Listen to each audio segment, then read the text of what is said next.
ચાલો હવે આપણે વિકલ સમીકરણના ઉકેલની ચકાસણી કરવી છે. જો એનું એક ઉદાહરણ જોઈએ એટલે ખ્યાલ આવશે કે વિધેય y બરાબર e−3x એ આપેલ વિકલ સમીકરણનો ઉકેલ છે તેમ ચકાસો. ઓકે, આપેલું વિધેય એ આ વિકલ સમીકરણનો જો ઉકેલ હોય તો આપેલા વિધેયનું વિકલન કરીને તમે dy/dx ફરીથી વિકલન કરીને d²y/dx² મેળવી શકો. બરાબર, આ y dy/dx અને d²y/dx² ની કિંમત આપણે ડાબી બાજુમાં મૂકીએ અને જમણી બાજુ જો 0 આવે તો એનો ઉકેલ છે, અધરવાઇઝ ઉકેલ નથી એમ આપણે કહી શકીએ. ચકાસણી કરવાની છે ખાલી. તો સૌથી પહેલા આપેલું વિધેય y is equal two e−3x લખીએ. ચાલો એનું ફર્સ્ટ ડેરિવેટિવ મેળવીએ. dy/dx ઇઝ ઇક્વલ ટુ, અને આપણે કઈ રીતે વાંચીએ છીએ, e⁻something. તો e⁻something નું વિકલન થશે e⁻something તરીકે -3x નું વિકલન થશે -3. હજુ એક વખત વિકલન કરીએ, સેકન્ડ ડેરિવેટિવ મેળવીએ તો d²y/dx² ઇઝ ઇક્વલ ટુ, આગળનો -3 એઝ ઇટ ઇઝ. બરાબર, આપણે લખેલો નથી અહીંયા, પણ થોડી વાર માટે એમ જ સમજો. હવે e⁻3x નું વિકલન કરવું છે તો e⁻something નું e⁻something તરીકે -3x નું પાછું -3. તો શું થશે, -3 × -3 એટલે 9 ગુણ્યા e⁻3x. આ થઈ ગયું આપણું સેકન્ડ ડેરિવેટિવ, 9 × e⁻3x. હવે y ઓલરેડી આપેલો હતો, dy/dx અને d²y/dx² આપણે મેળવી લીધા.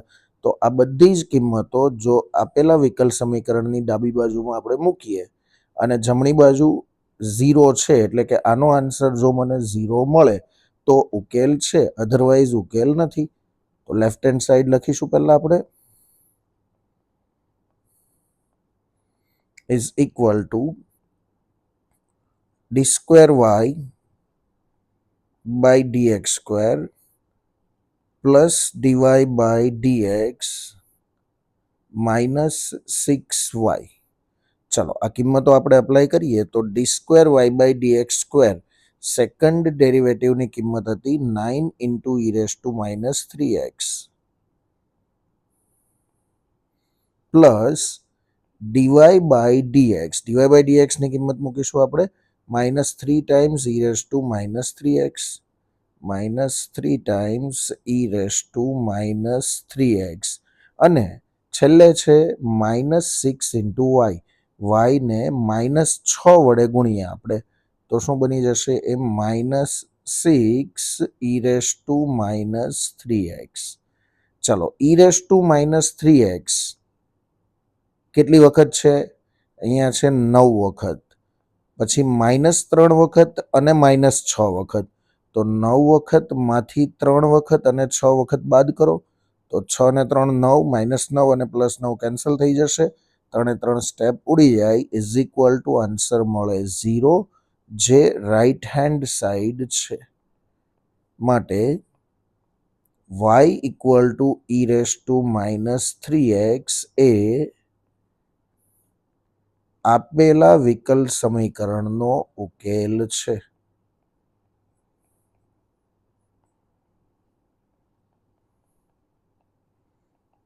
ત્યાંથી આગળનું ઉદાહરણ જોઈએ. રકમ આ રીતે છે.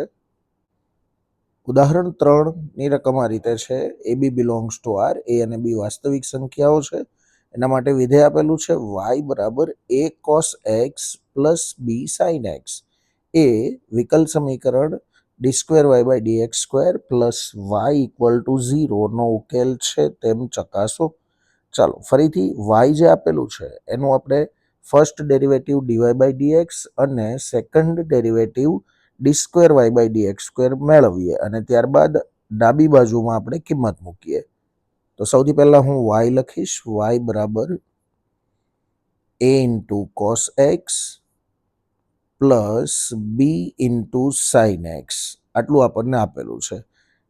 પહેલી વખત વિકલન કરીએ એટલે ડીવાય બાય ડીએક્સ બરાબર એ અચળ કોસનું થશે minus sine x plus B અચળ સાઇન એક્સનું થશે કોસ એક્સ. સેકન્ડ ડેરિવેટિવ મેળવીએ ડી સ્ક્વેર વાય બાય ડીએક્સનો square is equal to minus A અચળાંક એઝ ઇટ ઇઝ સાઇન એક્સનું વિકલન થઈ જશે કોસ એક્સ, ત્યારબાદ આ plus B as it is અને કોસ એક્સનું વિકલન થાય માઇનસ સાઇન એક્સ. તો આ જે પ્લસ છે એના બદલે આપણે લખીશું minus B into sine x. ચાલો આપણી પાસે હવે D square y by dx સ્ક્વેરની અને વાયની બંને કિંમત છે. તો ડાબી બાજુમાં આપણે કિંમત મૂકીએ D square y by dx square plus વાયની અંદર. Left hand side is equal to D square y by dx square plus y is equal to, ચાલો D square y by dx સ્ક્વેરની વેલ્યુ કેટલી આપણને મળેલી છે? Minus A cos x minus B sine x. તો એ લખી દઈએ છીએ પહેલા,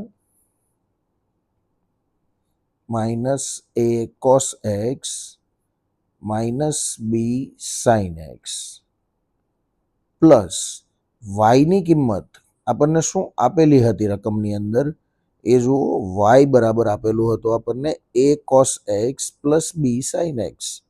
તો વાયની આ જે કિંમત છે A cos plus B sine એ મૂકીએ અહીંયા,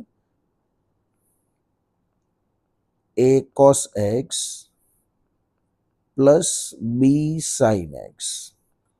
હવે clearly minus A cos plus A cos cancel, minus B sine plus B sine cancel, એટલે બધું જ ઉડી જશે. આન્સર બનશે 0 is equal to right hand side. માટે વાય બરાબર A cos x plus B sine x એ આપેલા વિકલ સમીકરણનો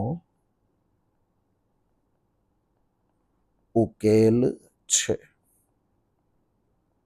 ત્યાંથી આગળ સ્વાધ્યાય 9.2ના 1 થી 10 પ્રશ્નમાં સેમ વસ્તુ કરવાની છે કે આપેલ વિધેય તેને અનુરૂપ વિકલ સમીકરણનો ઉકેલ છે તેમ ચકાસો.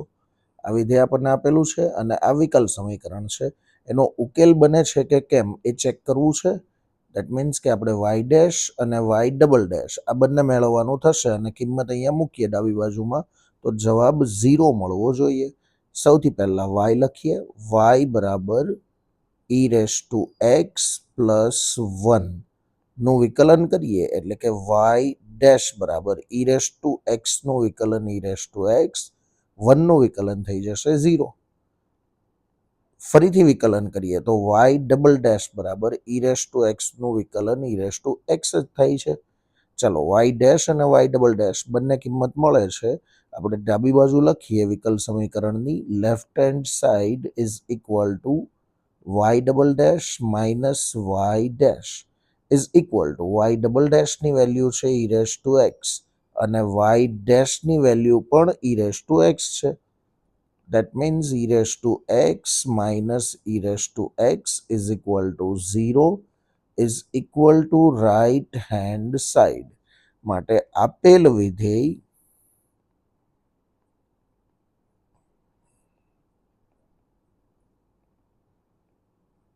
અનુરૂપ વિકલ સમીકરણનો ઉકેલ છે. નેક્સ્ટ જોઈએ નંબર બીજો, રકમ આ રીતે છે. વિધેય છે વાય બરાબર x square plus 2x plus C અને વિકલ સમીકરણ છે Y dash minus 2x minus 2.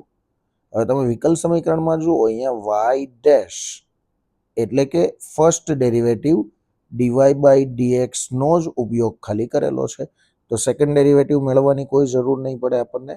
સૌથી પહેલાં આપણે વાય લખીએ, y is equal to x square plus 2x plus c, જેનું વિકલન કરીએ એટલે વાય ડેશ બરાબર એક્સ સ્ક્વેરનું વિકલન 2x પ્લસ 2xનું વિકલન 2 મળશે.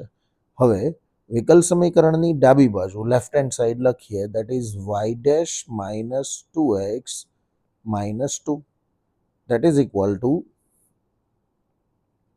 વાય ડેશની વેલ્યુ વાય ડેશ બરાબર 2x પ્લસ 2, અને આ જે માઇનસ 2x માઇનસ 2 હતું એ as it is minus 2x minus 2. તો clearly plus 2x minus 2x cancel થશે, પ્લસ 2 માઇનસ 2 કેન્સલ થશે, એટલે આન્સર મળશે 0, જે આપણી જમણી બાજુ છે વિકલ સમીકરણની. દેટ મીન્સ કે 0 ઇઝ ઇક્વલ ટુ આપણે લખી શકીએ છીએ રાઈટ હેન્ડ સાઈડ. આમ આપેલ વિધેય એ આપેલા વિકલ સમીકરણનો ઉકેલ છે.